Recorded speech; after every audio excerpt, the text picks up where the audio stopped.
আসানসোল লোকসভা কেন্দ্রে চতুর্থ দফার ভোট শুরু হওয়ার আগের দিন রাত্রে সংঘর্ষ বেঁধেছিল তৃণমূল বিজেপি কর্মীর মধ্যে।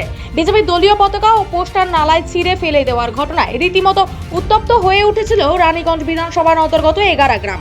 দুই দলের কর্মীরা হাতাহাতিতে জড়িয়ে পড়ায় গুরুতর আহত হয়েছিলেন বিজেপি কর্মী দীপ্তরূপ মণ্ডল ও সৌরভ মণ্ডল। অভিযোগের তীর ছিল তৃণমূলের দিকে। এই ঘটনার জেরে পুলিশেও অভিযোগ জানানো হয় বিজেপির তরফে।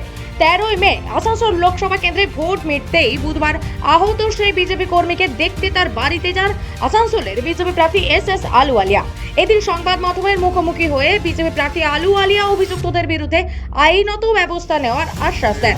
কোনো জায়গায় কোনো গ্রামীণ এলাকায় ধমক মারপিট করার চেষ্টা চলছে, সেখানেই আমার দীপ্তরূপ মণ্ডল আর সৌরভ মণ্ডল এই দুইজনকে তারা আটকাবার জন্যে, যাতে কি তারা দ্বিতীয় দিন বুথে না বসতে পারে আর কাজ না করতে পারে, এই মারপিটটা করেছে।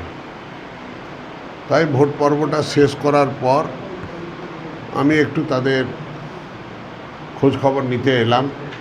এসে যদি তারা ব্যবস্থা না নেয়, তাদের ব্যবস্থা আমরা নেব। বিজেপি প্রার্থী আলুওয়ালিয়ার আশ্বাসের পর আহত বিজেপি কর্মী দীপ্তরূপ মণ্ডল জানান, এখানে আমাদেরকে প্রচুরভাবে মারা হয়। সৌরভও ছিল, আমিও ছিলাম, সেখানে আমাদেরকে মারা হয় এবং আমরা সেদিন রাত্রে একটা থানায় কমপ্লেন করে আসি এবং আমাদের প্রার্থীকে জানিয়েছিলাম ব্যাপারটা। তিনি আজকে এসেছিলেন আমার বাড়ি এবং এসে আশ্বাস দিয়ে যান, আর এটাই আশ্বাস দিয়ে যান যে যারা এই কাজের সাথে যুক্ত আছে তাদের যথাযথ ব্যবস্থা নেওয়া হবে। তিনি থানাতে একবার যাবেন এবং কথা বলবেন যে তাদেরকে এখনও অ্যারেস্ট কেন করা হয়নি, ঠিক আছে। এবার উনি ওনার মতো করে দেখবেন।